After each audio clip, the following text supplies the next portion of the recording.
नमस्कार, स्वागत है आप सभी का। मैं हूं कृतिका और देश का सबसे भरोसेमंद चैनल डीडी न्यूज पर लेकर हाजिर हूं आपका अपना पसंदीदा शो खबरों का सरपंच न्यूज पंच। और इस कार्यक्रम के जरिए हम आप तक हर रोज वो तमाम खबरें पहुंचाते हैं जिन पर हम सभी की नजर रहती है। और आज न्यूज पंच के जरिए जिन 3 प्रमुख खबरों की करेंगे हम बात, सबसे पहले एक नजर डालते हैं हम 3 प्रमुख खबरों पर। तो आज इन 3 प्रमुख खबरों में सबसे पहली और प्रमुख खबर पश्चिम बंगाल से जुड़ी। जी हां, जहां पर हाईकोर्ट की एक रिपोर्ट इस वक्त सामने आ चुकी है। जी हां, जो कमेटी बनाई गई थी 3 सदस्यों की, उस कमेटी ने अब ये रिपोर्ट सामने आई है और इस रिपोर्ट में कई सारे चौंकाने वाले खुलासे हुए हैं, जिससे कहीं ना कहीं राज्य सरकार पर भी कई सारे गंभीर आरोप इस वक्त लग रहे हैं। आखिर क्या है वो गंभीर आरोप और क्या है वो तमाम खुलासे इस रिपोर्ट के जरिए जो हुए, बताएंगे इस खबर के बारे में विस्तार से आपको। लेकिन साथ ही जो दूसरी प्रमुख खबर है उसका भी रुख कर लेते हैं। दूसरी प्रमुख खबर छत्तीसगढ़ से जुड़ी है। जी हां, जहां पर नक्सलियों पर एक बड़ी स्ट्राइक सुरक्षा बलों की तरफ से की गई है। दरअसल सुरक्षा बल लगातार नक्सलियों के खिलाफ अभियान चला रहे हैं और आज भी कई सारे नक्सलियों को ढेर किया गया है। आखिर क्या था यह अभियान और कितने नक्सलियों को ढेर किया गया, क्या लक्ष्य है, बताएंगे इस खबर के बारे में विस्तार से आपको। लेकिन साथ ही तीसरी प्रमुख खबर अमेरिका से जुड़ी, अंतर्राष्ट्रीय जगत से जुड़ी, जहां यूएस का गोल्डन डोम कवच, जी हां, अब गोल्डन डोम जो है वो अमेरिका की सुरक्षा करेगा। आखिर ये गोल्डन डोम क्या है, कैसे ये सुरक्षा करेगा और इसको लेकर अमेरिका के राष्ट्रपति डोनाल्ड ट्रंप ने क्या कुछ कहा है, ये तमाम बातें बताएंगे विस्तार से आपको इस खबर के बारे में।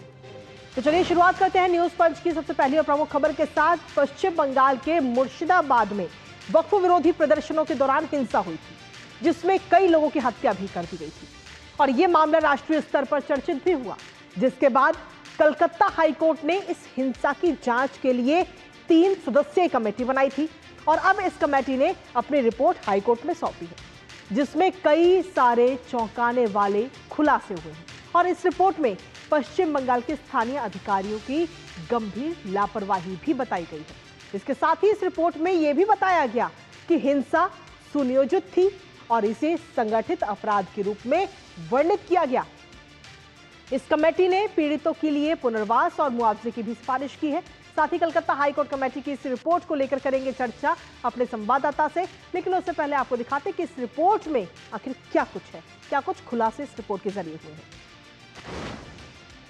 तो मुर्शिदाबाद में ये हिंसा हुई थी और इस हिंसा के लिए 3 सदस्यीय जांच समिति ने अपनी पूरी ये रिपोर्ट तैयार की है। 3 सदस्यीय जांच समिति बनाने का आदेश दिया गया था और ये जो रिपोर्ट अब सामने आई है, इस रिपोर्ट में कई सारे चौंकाने वाले खुलासे किए गए हैं।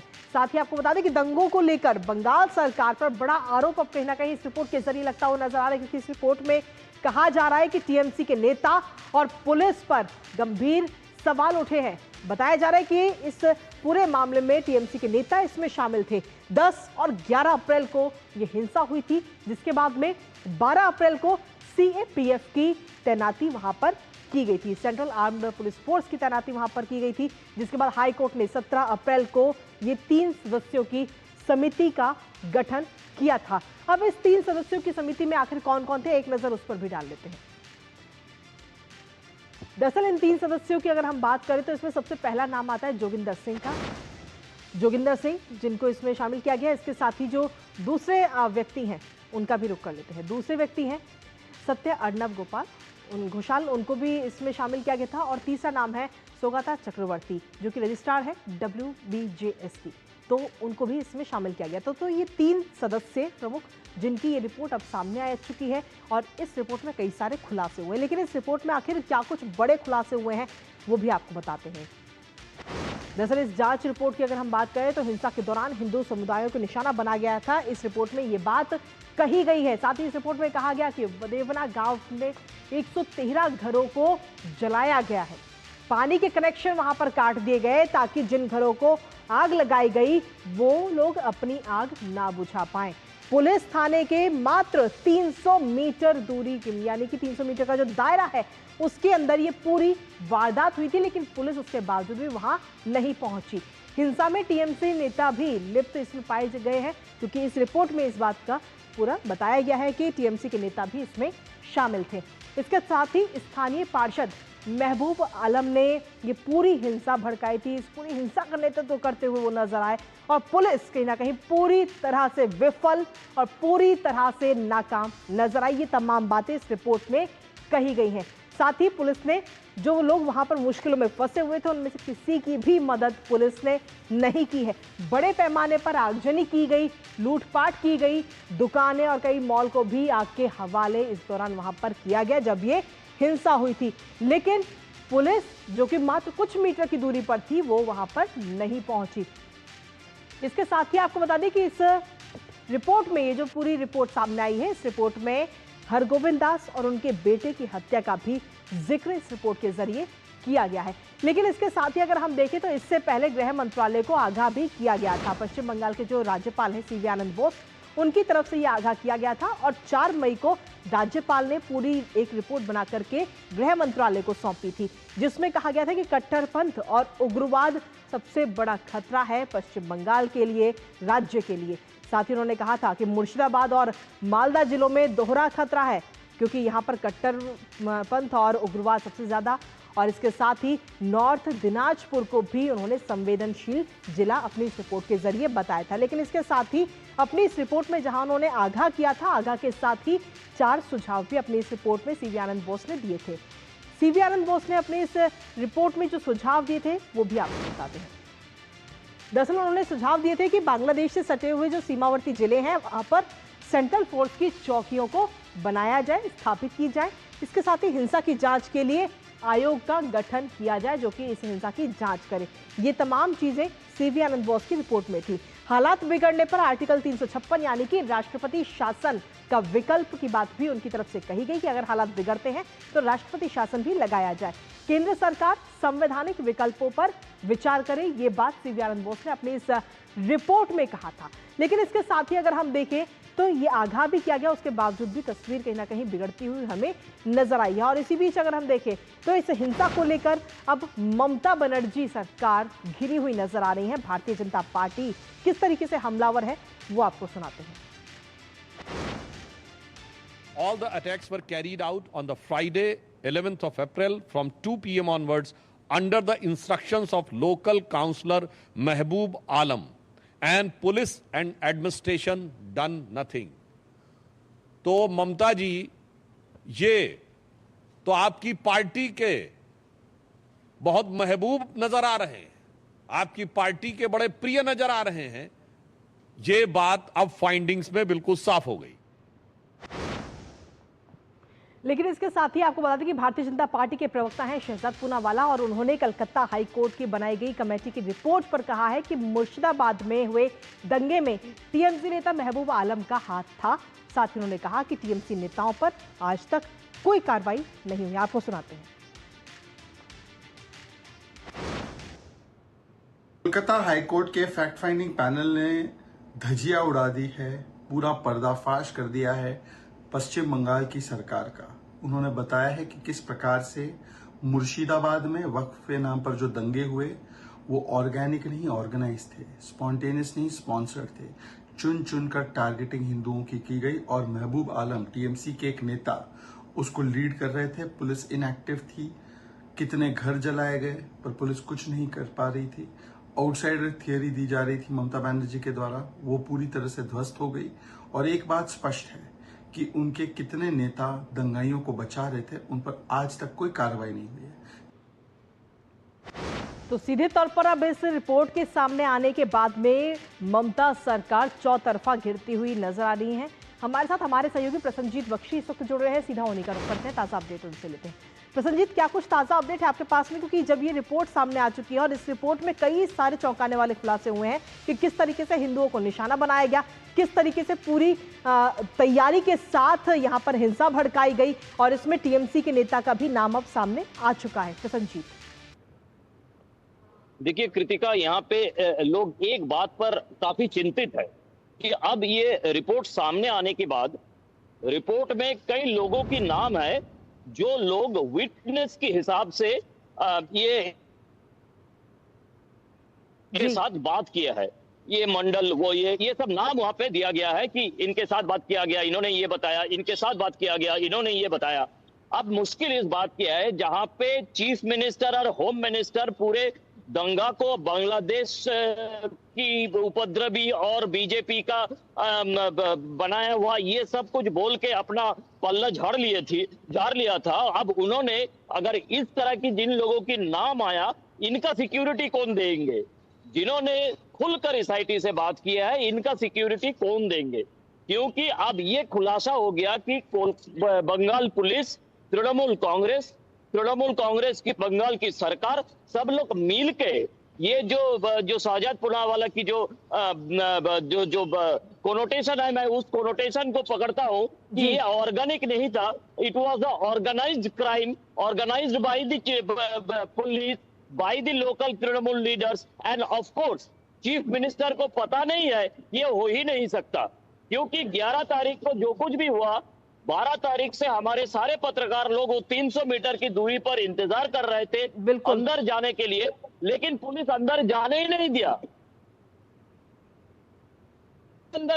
दिया, जबकि हमें पता था कि हरगोविंद दास और उनका बेटा चंदन दास को मारा गया है। जब तक पुलिस ने स्वीकार नहीं किया, हम लोगों ने इस खबर को दिखा नहीं पाए। तो ये सारे एक ऑर्गेनाइज्ड क्राइम है। अब जिन्होंने एसआईटी के सामने अपना चेहरा दिखाया, उनका सिक्योरिटी के बारे में काफी लोग चिंतित है। कृतिका, इसके साथ ही प्रसन्नजीत, अब इस रिपोर्ट के सामने आने के बाद में जब ममता सरकार चौतरफा घिरती हुई नजर आ रही है, तो क्या उनकी तरफ से किसी प्रकार की कोई प्रतिक्रिया या यूं कहीं की सफाई दी गई है अभी तक? नहीं, कोई सफाई सरकार की कोई सफाई नहीं है।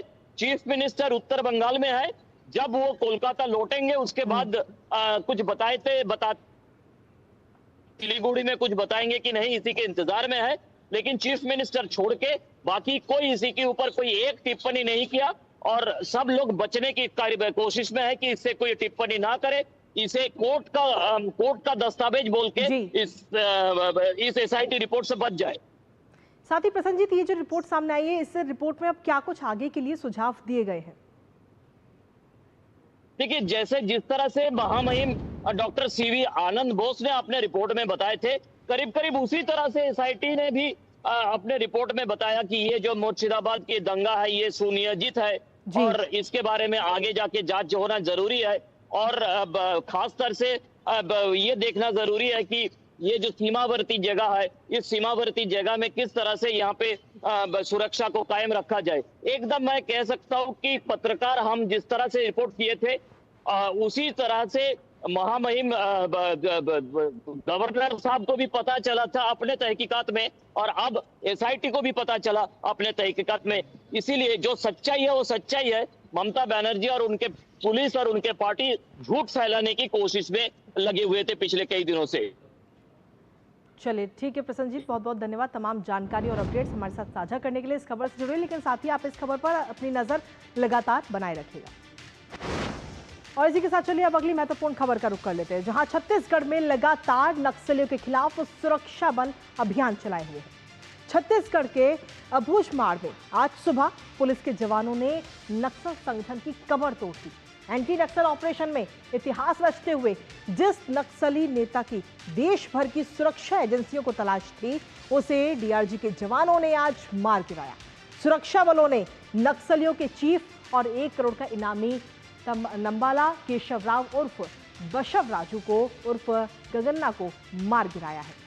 इसके साथ ही 2 दर्जन से ज्यादा नक्सलियों को भी मार गिराया गया और सभी के शवों को और हथियारों को बरामद भी कर लिया गया। करेंगे इसको लेकर चर्चा अपने संवाददाता से, जानेंगे ताजा अपडेट, लेकिन उससे पहले आपको दिखाते हैं छत्तीसगढ़ में नक्सलियों के खिलाफ बड़ा ऑपरेशन।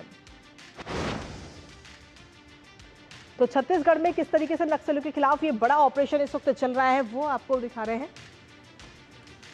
अबूझमाड़ के जंगलों में हार्डकोर नक्सली,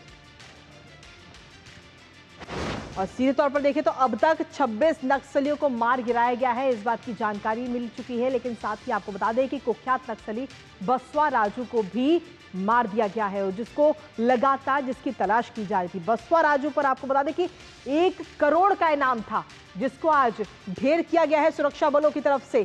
साथ ही इस मुठभेड़ की जगह से कई सारे हथियार भी बरामद किए गए हैं। जिन नक्सलियों को ढेर किया गया, उन नक्सलियों के शवों को भी बरामद कर लिया गया है। लेकिन इसके साथ ही आपको बता दें कि सुरक्षा बल का 1 जवान भी इस बीच इस मुठभेड़ में शहीद हो गया। लेकिन इसके साथ ही अब कहीं ना कहीं ये जरूर जो लक्ष्य रखा गया था कि नक्सल का दी एंड किया जाएगा, वो जरूर अब नजर आ रहा है, क्योंकि नक्सलियों की जो आशियाने हैं वो लगातार सिकुड़ रहे हैं, क्योंकि लक्ष्य रखा गया है मार्च 2026 का। मोदी सरकार में नक्सलियों पर लगातार नकेल कसी जा रही है, सुरक्षा बलों की तरफ से एक एक ऑपरेशन चलाए जा रहे हैं और नक्सलियों को खात्मा किया जा रहा है। नक्सलवाद से मुक्ति की ओर देश लगातार बढ़ रहा है और नक्सलियों की डेडलाइन कहीं ना कहीं अब तय मानी जा रही है। मार्च 2026 की डेडलाइन है और ये कहा गया है कि नक्सलवाद जो है मार्च 2026 तक इतिहास बन जाएगा और इसी को लेकर सुरक्षा बल लगातार अपनी कार्रवाई कर रहे हैं और नक्सलियों को ढेर करते नजर आ रहे हैं। हमारे साथ हमारे सहयोगी सोमेश इस वक्त जुड़ गए हैं छत्तीसगढ़ से, सीधा उन्हीं का रुख करेंगे।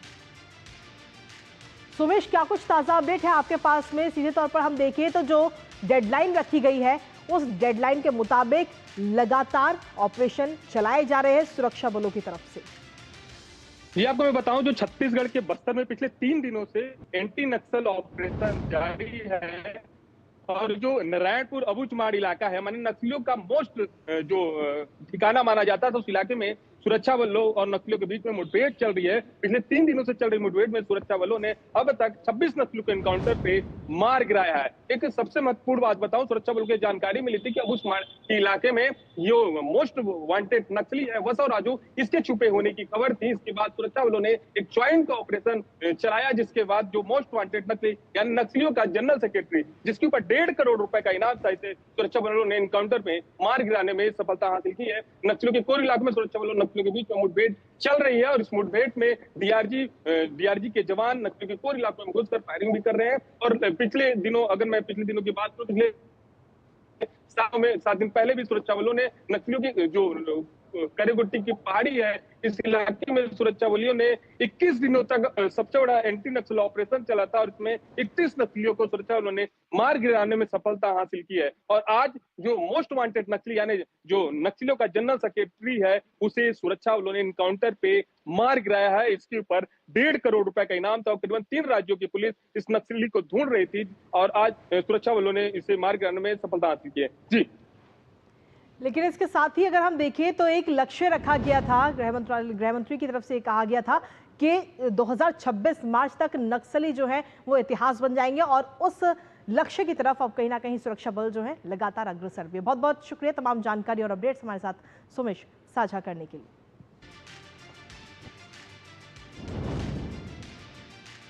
और न्यूज पंच में खबरों का सिलसिला लगातार जारी है, लेकिन इसी बीच वक्त एक छोटे से ब्रेक का है, आप बने रहिए हमारे साथ।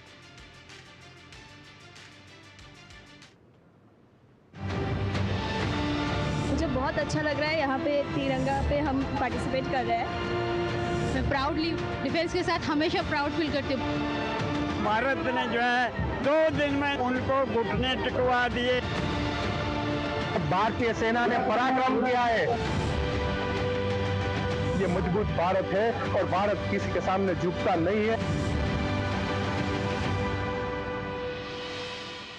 जिंदगी एक गणित है और भविष्य एक कैलकुलेशन। आपके चारों तरफ तैरती हुई खबरें एक मकड़जाल की तरह है। देखते तो हम बहुत कुछ हैं, लेकिन सच कितना जानते हैं, क्योंकि सच तालों में बंद है। इसी सच को हम आपके लिए डीकोड करेंगे।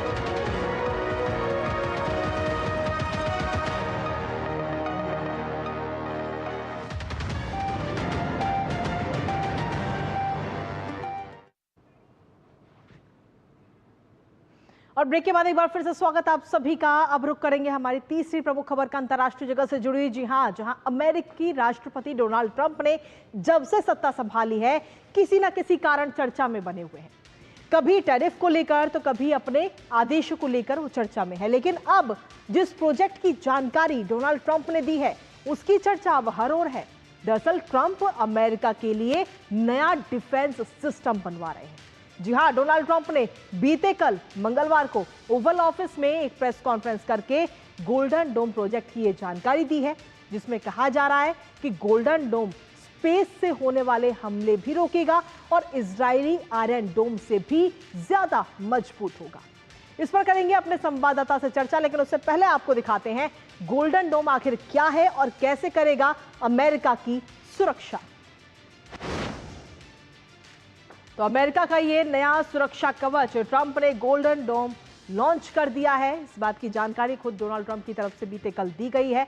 आपको बता दें कि $175 अरब के प्रोजेक्ट का ये ऐलान किया गया है और इसका ऐलान खुद डोनाल्ड ट्रंप की तरफ से किया गया। अंतरिक्ष से ही दुश्मन मिसाइलों पर नजर रखी जाएगी। दुश्मन की तरफ से कोई भी मिसाइल आएगी तो उस पर अंतरिक्ष से ही नजर होगी। मिसाइल हमलों से ये जो नया सिस्टम है गोल्डन डोम, वो कहीं ना कहीं अमेरिका को आगे आने वाले समय में अब बचाएगा। स्पेस बेस्ड सैटेलाइट से पूरी ट्रैकिंग की जाएगी। दुश्मनों पर सीधे तौर पर हम कहें तो नजर रखी जाएगी। इसके साथ ही इजराइल के आयरन डोम से ज्यादा खतरनाक है अमेरिका का ये गोल्डन डोम। और साथ ही इसमें अगर हम देखें तो चीन रूस से होने वाले हमलों से भी अमेरिका की जो धरती है उसको ये बचाव करेगा उसका। और साथ ही 2029 तक ऑपरेशनल बनाना इस वक्त अमेरिका का लक्ष्य है। ये लक्ष्य इस वक्त रखा गया है। लेकिन सीधे तौर पर हम देखें तो गोल्डन डोम की इस वक्त हम कहें तो जहां दुश्मनों की नजर है, गोल्डन डोम को ये पूरी खबर भी है, क्योंकि सीधे तौर पर लॉन्च से पहले ही दुश्मन की मिसाइल को ये गोल्डन डोम जो है वो खत्म कर देगा। इंटरसेप्टर मिसाइल से लेस होगा ये गोल्डन डोम, जो कि अमेरिका की अब सुरक्षा कवच बनेगा। दुश्मन की मिसाइल को हवा में ही तबाह कर देगा अमेरिका का ये गोल्डन डोम। हाइपरसोनिक, क्रूज, ICBM सब पर अपनी पूरी नजर गोल्डन डोम रखेगा और जैसे ही दुश्मन की तरफ से कोई भी वार होता है तो उसको हवा में ही खत्म कर देगा। नभ, जल और थल तीनों जगह से ये ऑपरेशनल है गोल्डन डोम और 100% सक्सेस रेट का दावा डोनाल्ड ट्रंप की तरफ से किया गया है। तो सीधे तौर पर हम देखें तो अब ये गोल्डन डोम जो है वो अमेरिका की सुरक्षा करता हुआ नजर आएगा। इसे ऑपरेशनल बनाने के लिए भी लक्ष्य रख दिया गया। लेकिन इसके साथ ही इस गोल्डन डोम के सामने आने के साथ ही कनाडा ने भी अपना हाथ बढ़ा दिया है साझेदारी के लिए। अब कई सारे देशों की तरफ से भी दिलचस्पी सामने आ रही है और प्रोजेक्ट में कनाडा सहयोगी बनना चाहता है। इस गोल्डन डोम का जो ये पूरा प्रोजेक्ट है उसमें सहयोगी बनना चाहता है। नोराड के तहत अमेरिका से सहयोग आगे आने वाले समय में बढ़ेगा। इसके साथ ही आर्कटिक क्षेत्र में खतरे की भी चेतावनी इससे कहीं ना कहीं नजर आती है। इसके अलावा अगर हम देखें तो डोनाल्ड ट्रंप की तरफ से कहा गया है, उन्होंने सीधे तौर पर कनाडा की जो ये इच्छा है वो बताई है कि कनाडा किस तरीके से हमारे साथ आकर मिलकर इस प्रोजेक्ट में काम करना चाहता है। ट्रंप ने ये जानकारी दी है। इसके साथ ही नॉर्थ अमेरिका में जॉइंट डिफेंस नेटवर्क की भी तैयारी इस वक्त की जा रही है। लेकिन इसके साथ ही ये जो गोल्डन डोम है इसमें और आयरन डोम, आखिर क्या कुछ डिफरेंस इसका वो भी हम आपको बता देते हैं। दरअसल जो इसकी विशेषता है उसकी अगर हम बात करें तो लागत जो है $175 अरब और वहीं दूसरी तरफ आयरन डोम की डॉलर बिलियन में है, 1 से 2 बिलियन। और वहीं हर यूनिट की अगर हम बात करें तो कार्यक्षेत्र है ICBM रॉकेट और हाइपरसोनिक मोर्टार, नाभिकीय खतरे, शॉर्ट रेंज मिसाइल सीमा को भी ये खत्म कर देता है। रेंज की अगर हम बात करें तो हजारों किलोमीटर तक ये कवर कर सकता है। लेकिन वहीं दूसरी तरफ से इजराइल का जो डोम है सिस्टम है वो 70 किलोमीटर तक। सैटेलाइट आधारित की अगर हम बात करें तो टेक्नोलॉजी, सैटेलाइट रडार, त्वरित मिसाइल पे काम करता है, AI और साथ ही इंटरसेप्टर स्कोप भी है, ग्लोबल क्षेत्रीय है। इजराइल के लिए कहीं ना कहीं सीधे तौर पर काफ़ी खास, लेकिन इजराइल से ज़्यादा मजबूत इस वक्त अमेरिका का ये डोम बनता, गोल्डन डोम बनता हुआ नजर आ रहा है। हमारे साथ हमारे सहयोगी अखिलेश सुमन इस वक्त जुड़ गए हैं, सीधा उन्हीं का रुख करेंगे। अखिलेश, क्या कुछ ताज़ा अपडेट है आपके पास में? कहीं ना कहीं अमेरिका जो है वो इस वक्त सुरक्षा की दृष्टि से खुद को मजबूत करने पर लगातार लगा हुआ है और अब ये नए प्रोजेक्ट की जानकारी इस वक्त दी गई है गोल्डन डोम की। देखिए, निश्चित तौर पे इससे सबसे ताजा अपडेट तो यह है कि चीन और रूस दोनों ने इसका विरोध किया है। चीन का कहना है कि यह जो एक सामरिक संतुलन है पूरी दुनिया में, उस सामरिक संतुलन को यह खराब करेगा। उसी तरह से रूस की भी यह प्रतिक्रिया आई है। तो इसी से आप समझ सकते हैं कि गोल्डन डोम की कितनी क्षमता, मारक क्षमता होगी, जबकि ये दो बड़े जो कह सकते हैं कि सामरिक रूप से काफी मजबूत देश है, उन दोनों ने आपत्ति जताई है। लेकिन निश्चित तौर पे अगर माना जाए तो हर देश को अपनी सुरक्षा को मजबूत करने का अधिकार है और हर देश को सुरक्षा का आकलन करने का भी अधिकार है। और अमेरिका जैसा देश जिसके दोस्ती से ज्यादा दुश्मनी भी कई बार उसने मोल ली है, तो ऐसे में अमेरिका को लगातार रहता है कि उसकी सुरक्षा दुनिया में किसी भी देश की सुरक्षा से ज्यादा मजबूत हो, और इसीलिए उसके जो वैज्ञानिक है लगातार इस बात पे काम करते रहते हैं। तो आयरन डोम उन्होंने बनाया था, आयरन डोम के बाद अब ये गोल्डन डोम बनाया है। गोल्डन डोम दुनिया में कहीं से भी मार करने वाली बैलिस्टिक मिसाइल को पहले से ही अगर समझ लेता है तो निश्चित तौर पे ये कहिए कि किसी भी दुश्मन देश के किसी भी हथियार की भ्रूण हत्या हो जाएगी। और ऐसे में अमेरिका जो है हमेशा अपने सुरक्षा को काफी मजबूत महसूस करा पाएगा, अपनी जनता को भी महसूस करा पाएगा, क्योंकि दुनिया में देखिए 26/11 की घटना के बाद अमेरिका में भी एक डर पैदा हुआ है कि आतंकवादी जो है या दुश्मन देश जो है कभी भी हमला कर सकते हैं। एक परिस्थितियां यह भी बन रही थी, लगता था कि चीन काफी तेजी से आगे बढ़ रहा है और चीन की क्षमता, सैनिक क्षमता भी जो है वो अमेरिका से ज्यादा हो सकती है। तो इसलिए मुझे लगता है कि जो डोनाल्ड ट्रंप है उन्होंने घोषणा की है कि $175 बिलियन का ये जो हथियार है वो बनाएंगे और इससे अमेरिका की रक्षा करेंगे। अब इससे किन किन और देशों की वो रक्षा करेंगे, क्योंकि यह निर्भर करता है कि कौन से दोस्त उनके सहयोग के लिए या कौन से दोस्त उनसे सहयोग मांग रहे हैं। सहयोग मांगने का उनका तरीका भी है कि भाई सहयोग मांग रहे हैं तो उसमें खर्च भी दो। तो कनाडा अगर सहयोग चाहता है तो कनाडा को खर्च देना पड़ेगा, अगर कोई और देश चाहता है तो कोई और देश देगा, क्योंकि डोनाल्ड ट्रंप जो है वो अपने वित्तीय स्थिति को घाटा में रखकर किसी को सुरक्षा देने वाले नहीं है। लेकिन फिर भी यह कहा जा सकता है कि इससे जो है कि उनकी जो सैन्य क्षमता है उसमें काफी इजाफा होगा। और यह भी कह सकते हैं कि यूरोपियन यूनियन जिनसे उनकी इधर के दिनों में टैक्स और टैरिफ को लेकर जो थोड़ी दूरी बनी थी वह दूरी भी कम होगी, क्योंकि यूरोपियन यूनियन के लोग भी इस बात के लिए इच्छा करेंगे कि वो गोल्डन डोम की सुरक्षा जो है वो उनको भी मिले। तो एक कह सकते हैं कि एक और उन्होंने एक ऐसा पासा फेंका है जिसे एक तरफ वो टैरिफ से दुनिया को के कई देशों को वो अपने वित्तीय घाटा को कम करने की कोशिश कर रहे हैं, और दूसरी तरफ गोल्डन डोम जैसे हथियारों की वजह से वो कुछ देशों की आकर्षित करने की भी स्थिति में आ गए हैं। जी चलिए, बहुत बहुत शुक्रिया अखिलेश तमाम जानकारी और अपडेट्स हमारे साथ साझा करने के लिए। और इसी के साथ फिलहाल न्यूज पंच में मुझे और हमारी पूरी टीम को दीजिए अनुमति। कल सुबह 10:30 बजे फिर होगी आपसे मुलाकात कुछ और महत्वपूर्ण और अहम खबरों के साथ। तब तक के लिए नमस्कार।